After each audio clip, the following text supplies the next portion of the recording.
Selamat datang kembali di channel Pegawai Jalanan. Semoga informasi yang kami sajikan ini bisa bermanfaat untuk kita semua. Silahkan kalian simak video ini agar kalian bisa menangkap informasi yang kami sajikan. Selamat menonton.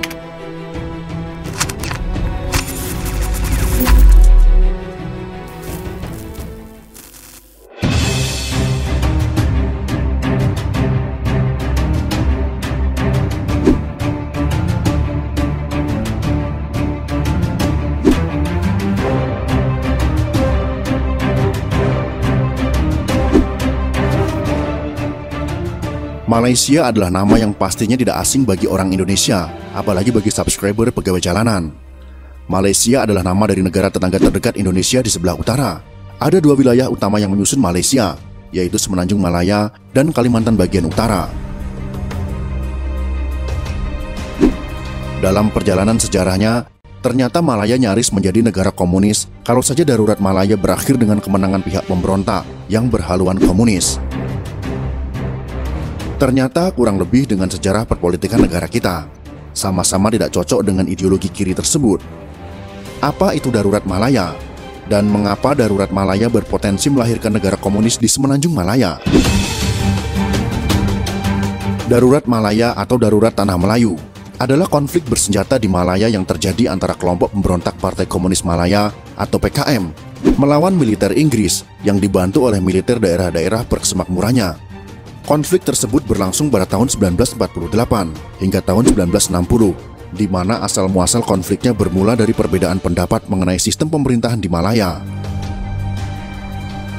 Pasca berakhirnya konflik, Malaya sempat memasuki periode damai, sebelum kemudian pemberontakan komunis meletus kembali pada tahun 1968. Malaya adalah sebutan untuk daerah di Semenanjung Malaya, yang hampir seluruh penduduknya berasal dari etnis Melayu.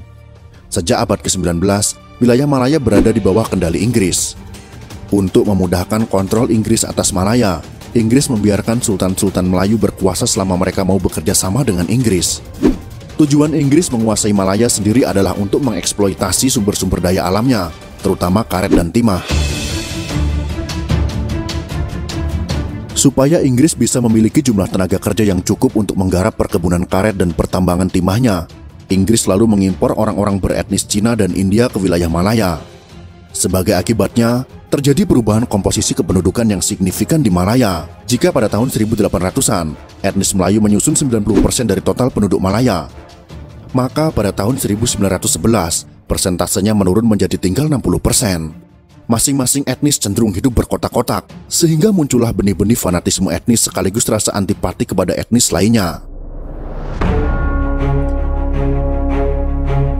Pada tahun 1941, Malaya diserbu dan dikuasai oleh Jepang. Sebagai respon atas gaya penjajahan Jepang yang terkesan brutal, perlawanan pun muncul dari penduduk setempat.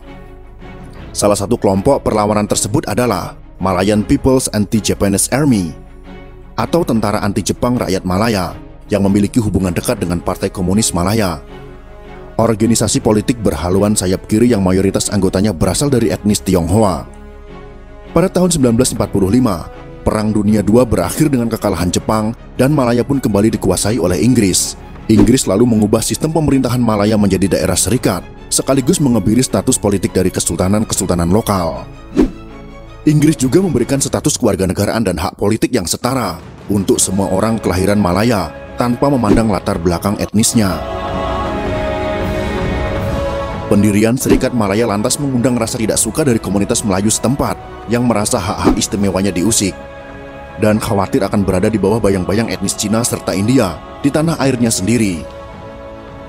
Maka pada tahun 1946, komunitas Melayu setempat lalu mendirikan organisasi politik yang bernama United Malay Nation Organization, atau yang disingkat dengan UMNO, yaitu Organisasi Nasional Melayu Bersatu, sebagai wadah untuk memperjuangkan kepentingan mereka. Berkat lobi dan tekanan yang dilancarkan oleh UMNO, pada tahun 1948, Inggris pun mengubah Serikat Malaya menjadi Federasi Malaya, di mana etnis Melayu, khususnya para sultan, diberikan hak-hak istimewa dalam federasi. Tindakan Inggris tersebut ternyata ganti menuai rasa tidak suka dari PKM yang menginginkan negara merdeka dengan hak politik setara untuk semua penghuninya. Dengan bermodalkan sisa-sisa anggota MPAJA, PKM pun memulai perlawanan bersenjatanya. Tindakan yang direspon oleh Inggris dengan memberlakukan status darurat militer atas Malaya pada tanggal 18 Juni tahun 1948.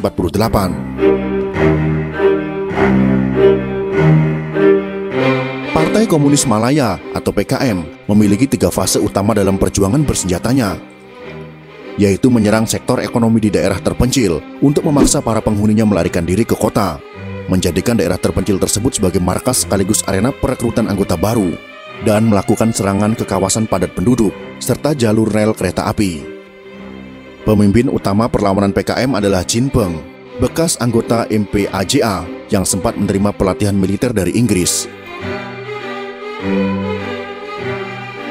Inggris awalnya hanya merespon perlawanan bersenjata dari PKM dengan menambah jumlah polisinya.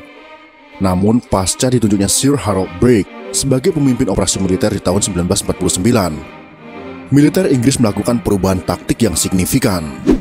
Briggs sadar kalau PKM menjadikan para petani miskin dari etnis Cina sebagai sasaran utama perekrutan anggota baru dan sumber logistik utamanya. Maka Briggs lalu merelokasi para petani tersebut ke kawasan pedesaan yang dilindungi oleh pagar berduri dan pos polisi. Terobosan Briggs belum sampai di situ. Ia juga memerintahkan pembentukan komite eksekutif perang, mulai dari level daerah kecil hingga level nasional. Kebijakan tersebut membuat tingkat komunikasi antar warga sipil, polisi dan militer mengalami peningkatan pesat, sehingga ruang gerak para milisi PKM menjadi semakin terbatas. Namun PKM tidak tinggal diam. Mereka juga ikut melakukan perubahan taktik. Sejak tahun 1941, PKM mengalihkan fokusnya untuk mendukung unit kelompok tempur yang jumlah personil per unitnya lebih sedikit, namun lebih fleksibel pergerakannya. Pada tahun 1951, PKM sukses menewaskan Sir Henry Gurney yang menjabat sebagai komisaris tinggi setempat. Posisi Gurney lalu digantikan oleh Sir Gerard Templer.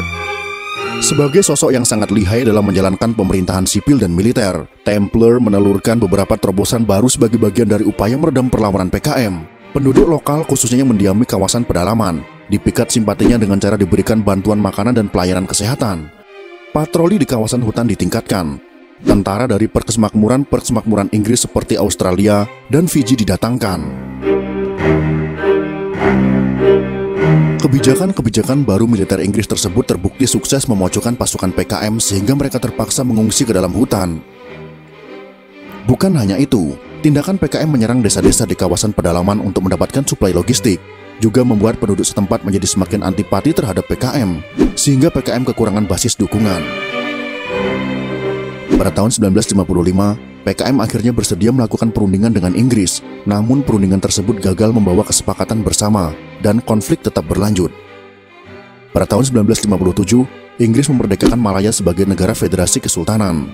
Kemerdekaan Malaya membuat PKM semakin kehilangan momentum karena mereka selama ini mencitrakan perlawanan bersenjatanya sebagai perang kemerdekaan.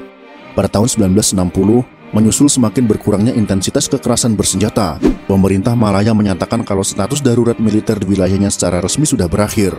Pasukan PKM yang masih tersisa pun bersembunyi di perbatasan Malaya dan Thailand, sementara Chin Peng selaku pemimpin PKM melarikan diri ke Cina. Darurat Malaya membawa kerugian yang tidak sedikit bagi pihak Inggris dan Malaya. Tercatat antara tahun 1948 hingga tahun 1955, pemerintah Malaya harus menanggung kerugian sekitar 200 juta dolar per tahun. Sementara Inggris harus menanggung kerugian 500 juta dolar setiap tahunnya. Jumlah korban tewas di pihak Malaya dan Inggris adalah sekitar 1.346 jiwa. Sementara itu, di pihak yang berseberangan, jumlah korban tewas dari kubu PKM mencapai 6.710 jiwa. Walaupun status darurat militer sudah tidak lagi diberlakukan, hal tersebut tidak lantas menunjukkan kalau PKM sudah kehilangan taji sepenuhnya. Pada tahun 1968, PKM memulai kembali pemberontakan bersenjatanya dalam skala yang lebih kecil. Periode pemberontakan tersebut dikenal dengan sebutan darurat kedua dan diwarnai dengan perpecahan internal dalam tubuh PKM.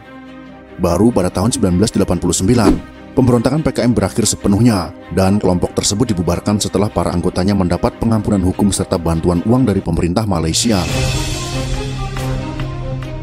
Darurat Malaya kerap dibandingkan dengan Perang Vietnam karena kedua konflik tersebut sama-sama diikuti oleh pihak komunis dan mengambil tempat di Asia Tenggara. Namun dengan hasil akhir yang sangat jauh berbeda. Jika darurat Malaya berakhir dengan kemenangan pihak anti-komunisme, maka Perang Vietnam berakhir dengan kemenangan pihak komunis. Salah satu alasan yang kerap diapungkan mengenai perbedaannya hasil akhir dari kedua peperangan tersebut adalah karena kubu anti-komunis terlalu fokus mencoba mengalahkan musuhnya lewat jalur militer, tanpa mencoba menarik simpati penduduk lokal.